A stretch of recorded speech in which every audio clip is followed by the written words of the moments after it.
드디어 황금가지 하게 돼서 무척 기쁩니다. 옛날에는 제가 이 책을 몰랐었는데 한두 해 전서부터 정말 무슨 책을 읽어도 이 황금가지에 대한 책 이름이 많이 나와서 도대체 황금가지가 어떤 책이길래 이렇게까지 모든 책에서 황금가지를 언급할까 정말 신기했었거든요. 그래서 생각보다 이제 책의 두께도 있고 주제도 우리가 평소에 자주 접하는 그런 신간이나 이런 책하고는 좀 결이 달라서 이걸 진짜 할 수 있을까 했었는데 드디어 이렇게 함께 해서 너무 기쁩니다. 책은 굉장히 두껍지만 실제로 큰 줄기에서 나오는 이야기는 굉장히 일관성이 있어요. 쭉 하다 보면 큰 아주 세세한 얘기를 다 모른다고 해도 이런 뜻에서 이게 쓰였구나 하는 거를 훨씬 더 쉽게 아실 수가 있습니다. 이 조 프레이저라고 하시는 분은 1800년대 중반에 태어나서 1940년에 돌아가실 때까지 정말로 이 문화인류학이라고 하는 이 새로운 분야를 정점을 만들어 놓으신 분이라고 보시면 되세요. 근데 우리가 지난번에 이 불확실성의 시대 할 때도 저희가 정말 부러워한 거지만 서양의 모든 철학자들은 다 과학자들이었었거든요. 그래서 우리가 보통은 괴테나 칸트조차도 사실은 과학자였다는 거 혹시 아시나요? 그분들이 과학책들도 저술한 것들이 있고 그 전에 우리가 프랑스의 데카르트, 프랑스 사람들이 되게 농담 삼아 자랑스럽게 얘기하는데 우리는 데카르트의 후예라는 말이 있잖아요. 그래서 우리가 항상 이제 사유하고 의심하고 그런 거를 이제 데카르트의 후예라고 이렇게 말씀하는데 그런 데카르트도 사실은 과학자였다는 거, 그리고 과학을 이렇게 막 풀다 보니까 이게 이런 게 있지 않을까 해서 과학을 통해서 어떤 철학을 만들어내고, 그리고 스피노자도 어떤 철학적인 사고를 수학으로 증명하려고 하고, 그 이후에 거의 모든 사람, 우리 뭐 파스칼 그러면 팡세로 알고 있지만 실제로는 또 과학자이시고 파스칼 그 단위가 있죠. 그만큼 우리가 아는 거의 모든 철학자들은 사실 과학자였다는 거에서 이분은 이제 1800년대 말을 산 사람임에도 불구하고 이분도 역시 물리학을 전공하셨습니다. 이 당시에는 이제 고전을 공부하고 물리학을 공부하고 이런 게 하나의 기본 지식인의 그런 기본값으로 다 있었던 때라서 정말 존경스럽기도 하고 부럽기도 하고 그렇습니다. 이 책의 가장 큰 이유는 여기 이제 책 맨 뒤에도 나오는데 정말 수많은 문화 인류학, 보통 그전에는 문명인과 미개인, 서구인과 비서구인 해서 서구인들의 눈에 봤을 때는 그런 막 희한한 어떤 주술이나 미신 같은 게 너무 신기했던 거예요. 그래서 그들은 그들이고 우리 유럽인은 또 유럽인이다 이런 생각을 했었으나 또 많은 선교사들이 전 세계로 그 각 나라의 모습들을 리포트하는 것들을 보면서 이게 생각보다 어떤 영감적으로는 굉장히 우리랑 비슷한데 하는 것들을 일부 학자들이 이제 하게 되고, 그래서 이분도 사실은 세상에 모든 갑툭튀가 없기 때문에 이 조 프레이저 경도 이렇게 불멸의 저서를 만들었지만 이분의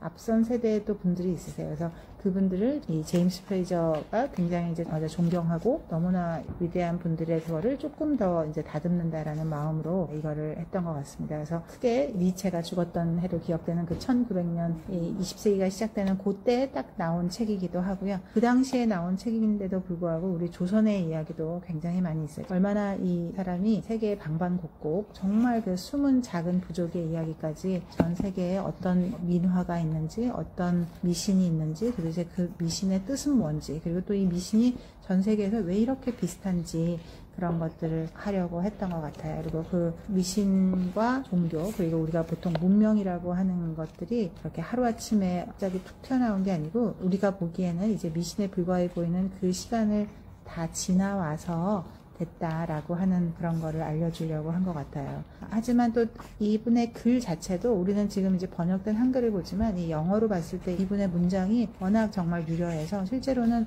많은 문학가들에게 영감을 많이 주고, 뭐 H의 황무지 같은 경우도 제임스 프레이저를 가장 자기에게 영향을 많이 미친 그런 어떤 문학자로서도 하고 있습니다. 재밌는 거는 이 러셀이 생각보다 이분보다 이게 많이 뒤지가 아니거든요. 근데 러셀도 실제로 우리가 위대한 수학자로 알고 있지만 노벨 문학상을 탔다는 거 서양 역사책을 쓴 것이 이 철학의 역사를 쓴 책으로 문학상을 탔다는 것도 굉장히 많은 사람들이 기초 지식의 경지가 얻은 정도였었는지, 그리고 이분들 거의 모두가 다 예술가였다는 거 이런 게 참 부러운 그야말로 TMI였습니다.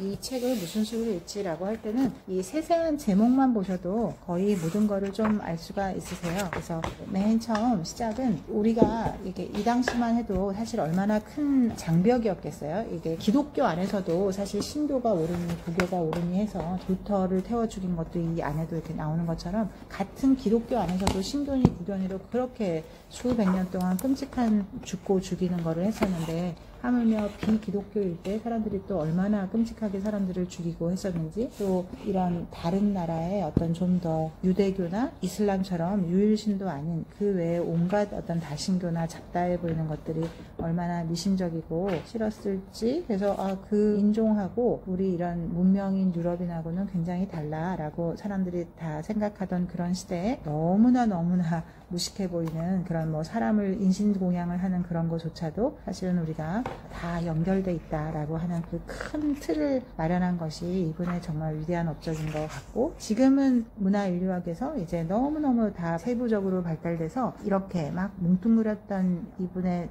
업적이 또 오히려 또 그걸 비판하는 사람들도 있지만, 따지고 보면 이 전 세계에 흩어져 있던 이 문화인류학적인 문명이나 관습과 주술을 한번 다 모아봤기 때문에, 다 비슷하다는 어떤 유사성을 한번 싹 다 모아봤기 때문에 그거를 다 이제는 조금씩 그 안에 차이가 있다는 거를 다시 세부사항으로 연구하는 거에 큰 전환점이 되지 않았을까 하는 점에서 이 책이 가지는 의의는 정말로 크다고 봅니다. 그래서 이 책을 보시기를 바라고, 이 두께에 놀라지 마시고 총 69장이 있는데 어느 한 장을 그냥 이렇게 딱 보셔도 돼요. 매우 다 연결돼 있으면서도 서로 다른 얘기라서 좋고, 또 같은 한 장 내에서도 굉장히 소제목도 많고 그 소제목의 하나로만 봐도 굉장히 좋으시거든요. 그래서 뭐를 알려드릴까 하다가도 제목만 쭉 봐도 이런 책이 세상에 120년 전에 있었구나. 그래서 여기서 보시면 지금도 우리가 알게 모르게 이렇게 저기 남태평양의 어떤 작은 부족에, 아니면 저기 아마존의 어떤 작은 부족에 이런 것들을 보면 너무 우리랑 다른 생명체 같잖아요. 근데 사실은 굉장히 같다는 거, 그런 거를 깜짝 놀랄 만큼 느낄 수가 있고, 온갖 터부들 있죠. 우리 뭐 손톱 발톱을 어떻게 해라, 머리카락을 어떻게 해라고 하는 그런 터부들이 전 세계에 정말 이렇게 똑같을 수가. 지금도 무속하시는 분들이 막 시끄러운 금속을 울리면서 막 펄펄 뛰고 막 이렇게 하잖아요. 그런 것들의 의미가 무엇이었는지, 금속의 그런 시끄러운 소리나 그런 걸 보고 악귀가 나한테 오지 않게끔 하는 건데, 사실 옛날로 이렇게 돌아가서 이 지구라는 자연 환경에 아무 무기도 없는 이런 조그만 어떤 생명체로서 이 인간들이 어떻게 해서 그 두려움을 이겨내고 이런 힘센 동물이나 장애물로부터 벗어나고 싶어 했었는지, 그런 것들이 느껴지면서, 옛날에는 그런 무속인들 퍼포먼스 같은 거를 보면 그냥 이상하기만 해 그랬었는데, 이게 진짜 이렇게 연결된 뜻이었었다고, 왜 그렇게 금속을 흔들어야 됐었는지, 왜 그렇게 소리를 질렀어야 되는지, 이런 것들이 다 담겨 있는 것 같아요. 그리고 저는 오히려 이 책을 처음 읽을 때는 진짜 신기하네, 이런 게 이렇게 전 세계가 연결되다니 막 이렇게 하고, 또 우리가 알고 있는 그리스도교적인 어떤 성례나 이런 것들이 아주 고귀한 생각, 의례 이런 것들이 그냥 하늘에서 툭 떨어진 줄 알았었는데, 그게 아주 먼 옛날 다른 사람들의 믿음의 체계에서 그런 것들이 다 연결돼 있다는 거. 그래서 그리스도교 안에서 하는 거와 정말로 많이 연결돼 있다는 것이 얼마나 많은 사람들에게 큰 거부감과 충격을 가윈의 진화설 못지않게 했을 것 같아요. 하지만 제가 정말 이 책을 준비하느라고 다시 읽고 마지막 느낀 느낌은, 정말 사람들이 수백만 년 동안 또 최소한 한 20만 년 현생 인류가 나타나는 동안 정말 정성스럽게 살았다. 매일매일 우리만 정성스럽고 힘들게 살고, 옛날 사람들은 그냥 아무 생각 없이 막 살았다고 생각했는데, 그렇지가 않고 정말 얼마나 정성을 다해서 살아내 왔는지, 우리가 보기에는 동물을 싸서 파먹고 무슨 소리를 내고 막 이런 것들이 사실은 무식한 행동이 아니라 내 마음을 다해서 나의 생명과 나의 부족의 생존하기 위해서 정말로 어떤 곡물신한테도 벼한테도 최선을 다해서 기도하고 있구나 하는 그런 겸허함이 들어서, 우리 인류 너무 훌륭하다, 너무 잘 살아왔다, 너무 열심히 살았다 하는 그런 고마움과 겸허함이 느껴지는 그런 책이었습니다. 그래서 너무 긴 말을 말고, 이 책의 맨 처음 시작은 어떤 숲의 신이라는 거에서 시작해요. 그래서 옛날에 그 매미의 숲이라고 하는 그 숲에 어떤 신성한 나무가 하나 있는 거죠. 그 신성한 나무를 지키는 주술사 같은 사람이 있고, 그 숲의 나무를 이제 죽이면 그 사람이 왕 같은 것이 되는 거예요. 그래서 그 숲을 지키는 것이 커다란 권력 같은 것이고, 그 권력은 꼭 지켜져야 되고, 하지만 만약 그 사제를 죽이게 되면 그 그 나무를 지키는 권리가 딴 사람한테 넘어가고 그것이 지금으로 치면 왕에 해당한다라고 하는 겁니다. 그리고 어느 나라나 있는 그런 디아나 신의 숭배가 거의 비슷하다. 그리고 여기서 성스러운 나무에 대한 것이 맨 처음 이제 시작되게 되고, 그것이 사제라고도 볼 수도 있고 왕이라고도 볼 수 있는데, 이런 것들이 결국 그 나무를 지키기 위해서 사실은 사제는 잠도 자지 않아요. 그래서 여기 전반적으로도 쭉 나오지만, 지금은 우리가 왕 그러면 막 이렇게 뭐 절대 폭력을 휘둘릴 수 있고 사람을 죽였다 살렸다 할 수 있지만, 대부분 문명에서 왕은 굉장히 불쌍했던 것 같아요. 그냥 왕은 자기가 아주 건재하다는 것을 보여줬어야 되고, 그 건재하지 못하면 언제든지 죽임을 당해서 다시 그 다음 때로 이제 왕이나 이 사제직이 계승돼야 되고, 근데 도대체 왜 이 사람들은 무식하게 멀쩡한 왕을 죽이는 거야? 그러면 그게 아니고, 만약 옛날 사람들은 제일 무서워했던 게 자연사라서, 이 사람들이 제일 그래도 우리 보스라고 생각하는 이 윗사람이 늙어서 죽는 모습을 보게 되면 본인들의 생명도 다 같이 죽는다고 생각하기 때문에, 그 펄펄함을 잘 유지할 때 그 사람을 죽여서 그 다음 사람한테 하면 아주 쌩쌩한 생명력이 다음 후대로 넘어간다라고 믿었기 때문에, 그 왕이었던 사람도 결국 기꺼이 죽고, 그 다음에 물려받는 사람도 자기도 결국 내가 왕이면 몇 년 뒤에 저렇게 죽을 거라는 거를 뻔히 알면서도 기꺼이 죽으면서 결국 그 작은 부족 공동체의 안녕과 이런 거를 했다는 것이 굉장히 신기합니다. 그래서 숲의 왕에 대한 얘기가 맨 처음 이 책의 주제로 시작해요. 마치 이 책이 굉장히 온갖 나라의 작은 전설과 신화와 이런 것들을 얘기해 주면서도, 실제로는 하나의 대문학책, 소설책처럼 맨 처음에 숲의 왕으로 시작해서 맨 끝에 매미여 안녕이라고 해서 그 숲의 왕과 이제 헤어질 때가 됐다, 그리고 우리는 과학의 시대로 들어간다라고 하는 거, 그리고 진보라는 것이 정말 무엇일까라고 하는 거에 대해서 마지막으로 해서 마치 아주 방대한 소설책이 끝나는 것보다, 어찌 보면 도스토옙스키의 카라마초프의 형제들이나 이렇게 막 두꺼운 책들을 보면 막 문학적이고 이런 책은 아주 딱딱할 거라고 생각하는데, 제가 볼 때는 정말 그런 책들보다 오히려 더 재밌었던 것 같아요. 어찌 보면 이런 숲의 나무를 지킨다고 하는 게, 우리 아바타에서도 보면 그 생명의 네모를 모든 사람들이 다 지켜내잖아요. 그리고 정말로 이걸 보고 나중에 신라권을 이뤘을 때는 그 에덴 동산의 그 나무가 정말 그 부족마다 숲의 왕이 지키는 그런 성스러운 나무가 아니었었을까. 그래서 그 나무를 손대지 말라고 했는데 그거를 잘 못해서 그런 게 되지 않았을까 하는 그런 생각도 해봤었습니다. 그래서 각 나라마다 결국은 이 농업의 신, 어떻게 해서 우리가 처음에 농업을 짓게 되었을까 시작하고, 그래서 농업을 짓게 해준 곡물의 여신에 대한 이 축제가 전 세계에 있다고 하는 거. 그래서 우리가 보통 막 그 긴 퍼레이드 있잖아요. 그게 맨 처음에는 곡물을 이번 해에 이제 작물이 잘 되게 해달라는 거에 대한 바람으로 전 세계에서 이렇게 다 일어섰다는 거고요. 보면 이분이 제일 유명한 거는, 사람들이 옛날에 종교가 먼저 태어나고 그런 다음에 이제 주술이라고 하는 게 생겼다라고 하는 건데, 이분은 어찌 보면 주술이 먼저 생기고 종교가 좀 더 다듬어졌다. 그리고 종교가 다듬어지면서 이제 어떤 정치나 왕권이 됐다라고 하는 그런 것이 있는데, 그래서 저희 이 책으로는 39페이지에 공감주술, 동종주술, 감염주술이라고 해서, 우리가 어떤 주술적인 큰 힘을 가지고 있다라고 하면 비슷한 거를 가지면, 내가 사람이 있으면 인형을 갖다 놓고 그 인형이 이렇지 않을까 저렇지 않을까 하는 그런 거를 보면서, 아, 내가 저 인형한테 아니면 저 나무한테 내가 어떤 힘을 빌려와야겠다라고 하는 것이 동종주술 같은 거고요. 그 다음에는 그 물건이나 그 사람하고 접촉되기만 해도 내가 아주 신비로운 좋은 힘이든 아니면 나쁜 악귀든 그런 거를 한다. 그래서 우리가 뭐를 터부시하고 그거랑 절대로 이렇게 손닿지 않게 하려고 놀라는 그런 거거나, 아니면 지금으로 치면 슈퍼스타 같은 사람을 멀리서 보기만 해도 내가 좋은 기운이 다 될 것 같은 그런 것들이 동종주술, 또 접촉주술, 그리고 공감주술, 이런 개념으로 사람들한테 다 있었다. 그리고 또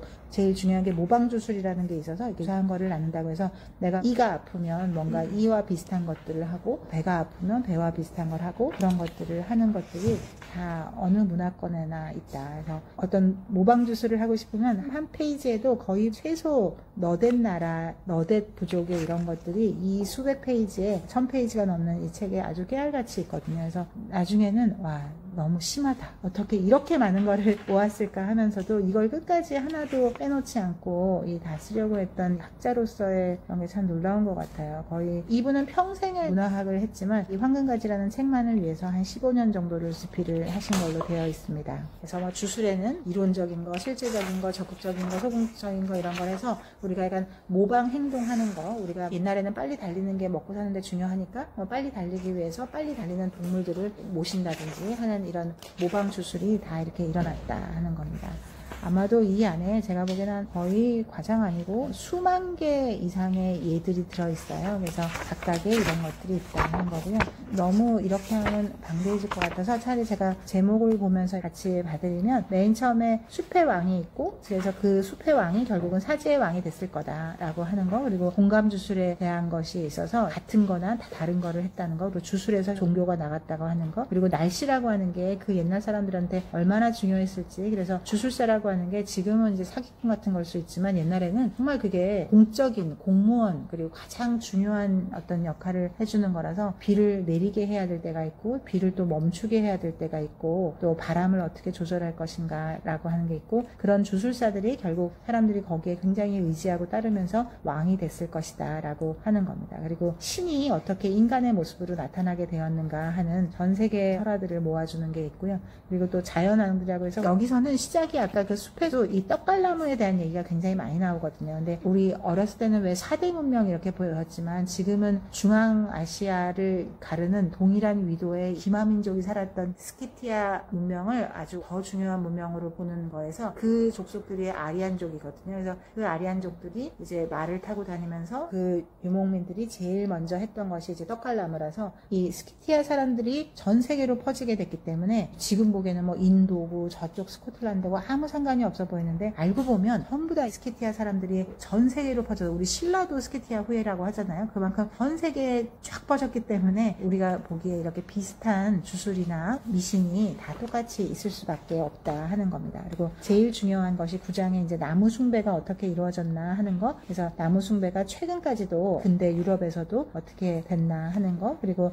남자 여자에 대해서 이 사람들이 어떻게 생각을 했었나 하는 거고, 이 신성한 결혼이 옛날에도 그 헤로도토스 역사할 때도 바빌로니아에서 여자들이 일생에 한 번은 꼭 이제 공적으로 몸을 신전에다가 아무리 기부인이라도 그렇게 한 번은 반드시 팔아야 되고, 그리고 나서는 아무리 뭐 수천만 금을 가지고 와서 남자가 그 여자를 다시 살려고 해도 절대로 불가능한 그런 것이 있어서, 우리가 보기에는 막 미개하고 남잡한 것 같지만 그건 전혀 그렇지 않고, 이 사람들이 얼마나 자연과 신 앞에 겸허했었는지, 그래서 그거를 꼭 바쳐야 됐었던 그런 거, 그리고 남자와 여자가 성교를 한다는 게 얼마나 두려운 일이었었는지, 그 이후서부터 뭔가 나쁜 일이 벌어지고 사람이 죽을 수도 있고 이렇게 하기 때문에 이분들한테는 그게 난잡하고 막 기분 좋은 일이 아니라 굉장히 두렵고 무서운 일이었었다는 거, 그리고 그거를 어떻게 태양을 못 보게 가두어 둔다든지 남자들에게 어떤 고통의식을 하게 한다든지 이렇게 해서 그거를 다 이렇게 참아내면서 했던 거. 그리고 신기한 거는 우리가 보통 그런 말들 많잖아요. 본래 인간은 일부일처에 적합하지가 않고 자유롭게 일부 다처가 더 맞다, 이런 말도 많이 하고,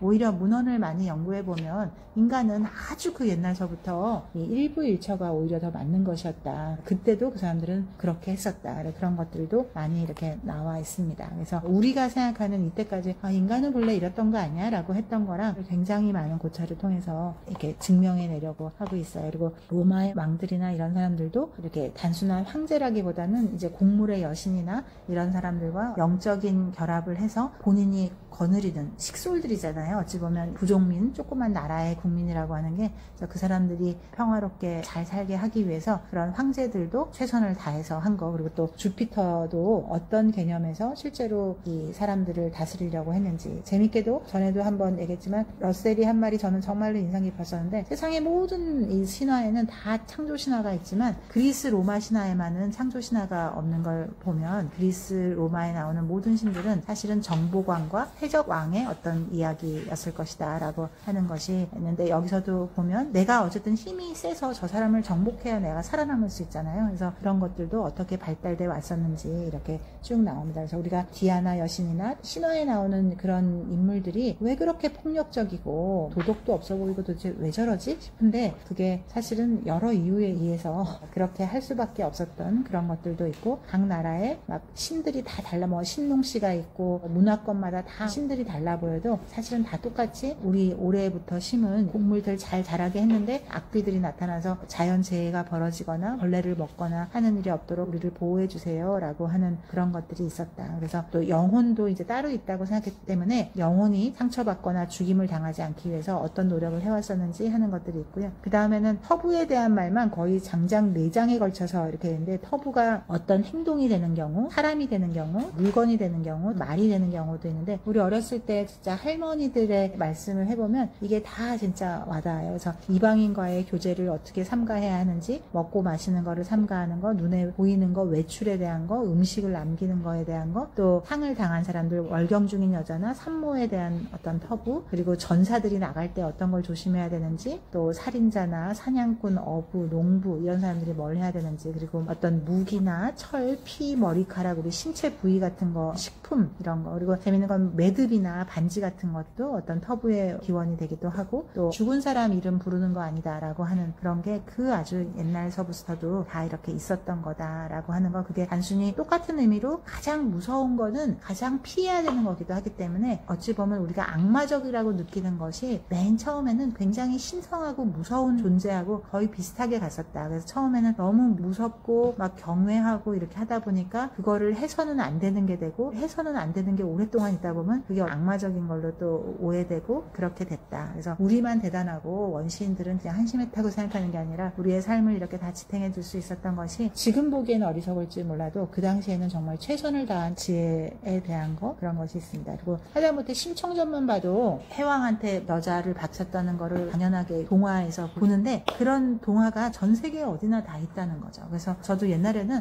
이게 그냥 10세기나 5세기 이후만 돼도 사실 전 세계가 왔다 갔다 했으니까, 신라 시대에도 삼국 시대에도 사실 이렇게 페르시아 사람들하고 인도 사람들하고 이렇게 자유롭게 왕래한 그런 기록들이 있으니까, 그렇게 왔다 갔다 하면서 각 나라에서 재밌는 이야기거리가 사람들에게 각인돼서 그러지 않았을까라고 생각했었는데, 그거보다 훨씬 더 옛날에, 정말 훨씬 더 옛날에 그 아리안족의 이런 것들이 다 전 세계로 퍼진 거 아닌가 하는 그런 것들도 있습니다. 그리고 그런 왕들을 도대체 왜 그렇게 죽이냐, 그렇게 경외를 다 바쳤던 왕들을 왜 죽여야 되나 하는 거는, 아까 그때처럼 건강한 상태, 에너지가 가장 충만할 때 죽여야 그 에너지가 계속 그 다음 세대로 이어진다는 거를 보면서, 뭐 다른 얘기지만 우리가 연예인들이나 정치인들도 왜 젊어서 죽었을 때 불멸이 되잖아요. 그런 것도 진짜 이런 게 아닐까 하는 생각도 해봤습니다. 그리고 이 영혼이라는 게 어떻게 그 다음 세대로 넘어가나 하는 거에서 성령 강림, 사육제, 최근에 어떤 그거라고 보고 유럽권의 문화라고 생각하는 이런 것들이 인도나 폴리네시안이나 어디에나 이렇게 다 있었다라고 하는 거. 그래서 이 사람들한테는 곡물 정령, 나무 정령 이런 게 정말 정말 중요한 거거든요. 어떤 왕보다 나무 정령, 곡물 정령, 우리에게 나무에서 열매를 딸 수 있고, 부활의 신화가 기독교에서 사실은 맨 처음 시작된 게 아니라 정말 인류가 인지 기능을 갖기 시작된 것부터 똑같은 거다. 그러니까 짧게는 아침에 해가 떠서 저녁에 해가 없어져서 죽음을 맞이했다가 다시 한 바퀴를 지하 세계를 돌아서 다시 아침에 해가 뜨는 그 매일도 죽음과 부활의 시작이고, 곡물들도 이 북반구 대부분에서 겨울에는 싹 다 말라 죽어서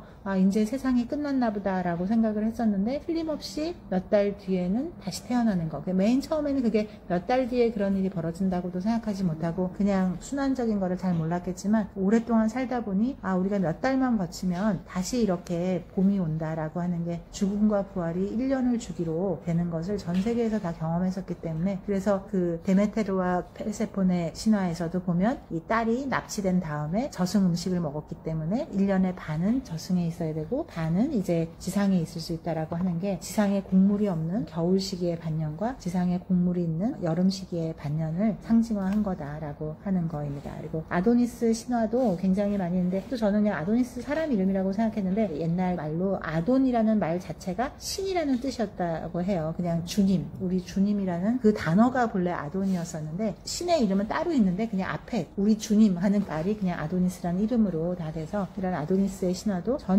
유럽권에 다 펼쳐져 있다라고 하는 거. 그리고 아티스 신, 이런 식물신, 동물신 이런 것들이 다 있고, 오시리스 신화 같은 경우도 막장 드라마 끝판왕 이집트 신화 막 이런 식으로 하잖아요. 근친간에 결혼하는 것도 신기하고, 막 사람을 다 찢어 죽여가지고 그걸 또 온 천지 사방에 뿌리는 것도 신기하고, 그런데 그게 아니고 사람들이 이 곡물신이니까 이거를 넓게 파종을 해야 되잖아요. 그러니까 인간으로 형상화된 신을 다 찢어서 널리 이 파종씨를 이렇게 나누어서 넓은 곳에 뿌림으로써 다시 이제 곡물을 만들어주세요 라고 하는 기원을 담아서 이렇게 사람을 찢어 죽이거나, 나중으로 와서는 이제 사람을 죽이가 뭐하니까 그 다음에 이제 인형을 찢어 죽이거나 이렇게 하는 것들이 다 있다. 그리고 우리도 왜 허수아비나 큰 거인 만들어서 쥐불놀이 하는 것도 전 세계에 거의 똑같이 있다. 그래서 이 하나하나 부족들의 아주 구체적인 예가 다 들어가 있습니다. 그래서 여기 이제 43장 정도 오시면 디오니소스도 우리 그냥 그 술의 신 이렇게만 생각을 했었는데 그런 게 아니고 정말로 이게 어떻게 사람들에게 이제 먹여 살려주는 신적인 어떤 역할을 하게 되는지, 그리고 데메테르와 페르세폰의 아까도 말했듯이 1년의 반은 풍요와 황폐함에 되는 거, 그리고 곡물 정령이 굉장히 중요하기 때문에 곡물 정령을 다 이렇게 동물에다가 갖다 붙인 거예요. 그래서 곡물 정령이 늑대나 개인 나라도 있고 수탉인 거, 산토끼, 고양이, 염소, 황소, 순말, 암말, 돼지 이런 것들이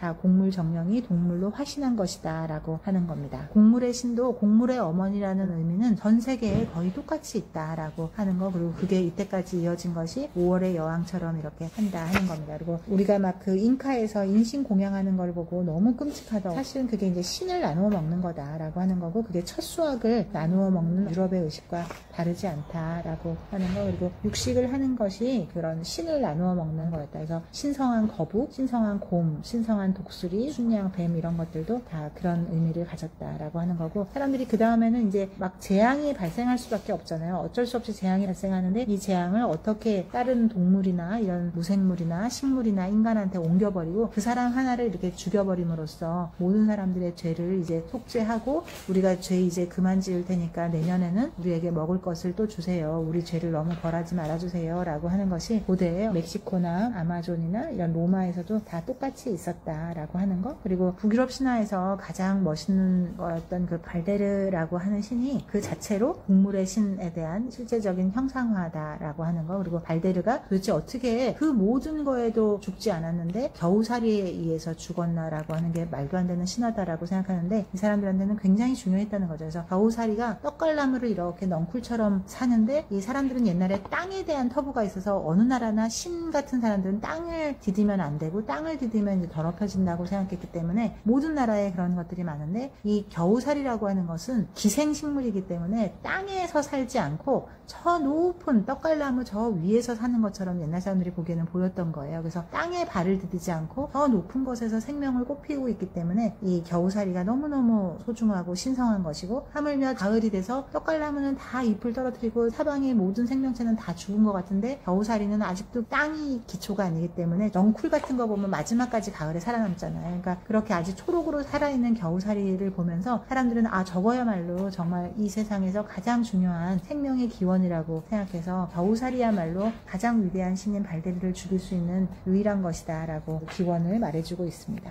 그 다음에 불축제에 대한 것들이 전 세계에서 얼마나 많았는지, 그리고 우리가 인간을 불태운다는 게 막 우리 화형도 어떻게 화형이 가능했을까 막 싶은데, 불과 200년 전까지 유럽에서 했던 거잖아요. 실제로 무언가를 불태운다는 게 거기로서부터 비롯되는 모든 재앙과 가장 확실하게 단절할 수 있는 거였어서 그렇게 불태우는 것이 굉장히 당연한 것이었다라고 하는 거를 말하고 있습니다. 그래서 맨 마지막에 이제 도대체 황금가지는 우리에게 무슨 뜻이 있는가? 황금가지는 알고 보면 사실은 겨우살이에 의해서 넝쿨로 휘감겨진 그런 생명의 나무 같은 것이었을 거다라고 하는 추측. 그리고 이제 우리가 아주 먼 여행을 매미와 함께 시작해서 돌아가야 되는데, 우리가 먼 여행을 왔고 수백 년 동안 그렇게 너무 당연하다고 생각했던 주술적인 것들은 이제 다 미신으로, 과학의 여명 아래서 미신으로 다 판명됐는데, 그러면 그 미신은 다 가치 없었던 것인가 하면 그렇지 않고, 그때는 그것이 그 사람들의 최선이었고, 그런 조심함을 통해서 우리 인간은 결국 생존해냈고, 거기에서 의미는 점점 더 퇴색됐지만 이야기스러운 거나 그런 거는 지금도 남아있다. 실제로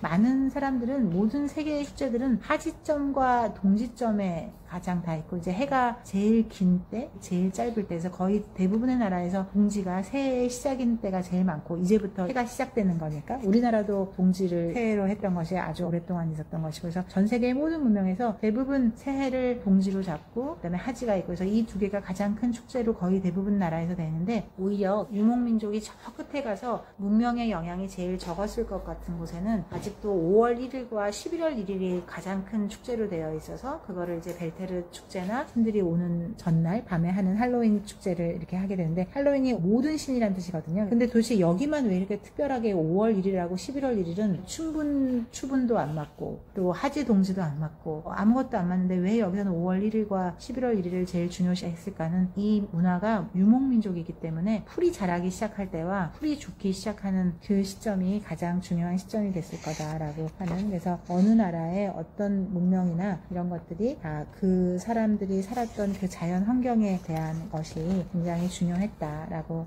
하는 겁니다. 그래서 대단원의 막에서 과학과 주술이라고 하는 게 실제로는 다르지 않고 이 세상의 원리, 질서에 대한 원리와 믿음을 만들어가는 것이었다라고 하는 것이고, 그런 것이 지금은 이제 진보라는 이름으로 인류가 점점 더 발달돼서 지금은 과학계에 의해서 다른 것들은 모두 다 없어지고 과학만을 이제 자연 법칙이라고 하고 이런 것도 있지만, 세상의 위대함을 추구하는 것, 그리고 인간의 숭고함을 추구하는 것, 이런 것에서 우리가 과거를 알아야 하고 그리고 그 과거 사람들이 결코 어리석지 않았다고 하는 것, 하지만 우리 앞에 새로운 세상의 진보가 있을지에 대한 것, 하지만 그 진보가 꼭 장밋빛만은 아닐 거라고 하는 그런 것으로 아주 문학적으로, 이때까지는 정말 학술서 같다가 마지막에 이렇게 문학책 같은 엔딩이 가능할까 싶어서 이 마지막 엔딩은 정말 읽어보기를 강추드립니다. 몇 페이지 안 되고요. 너무 장대한 이야기라고 느껴지지만 68장의 챕터가 있으니까 그 챕터에서 하나만, 인간의 속죄양, 재앙의 공적 추방, 하나만 봐도 와, 진짜 우리가 알고 있는 정말 너무나 깨알 같은 익숙한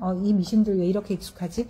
싶으면서도 또 이 미신들 어떻게 이렇게 끔찍하게 미신적이지? 막 이런 것들을 같이 느낄 수 있는 아주 좋은 책이라고 생각합니다. 황금가지 50페이지라도 꼭 읽어보시기를 정말 강추드립니다. 세상을 보는 관점이 완전히 바뀌실 거예요. 그러면 복잡한 책에 같이 해주셔서 너무 감사합니다.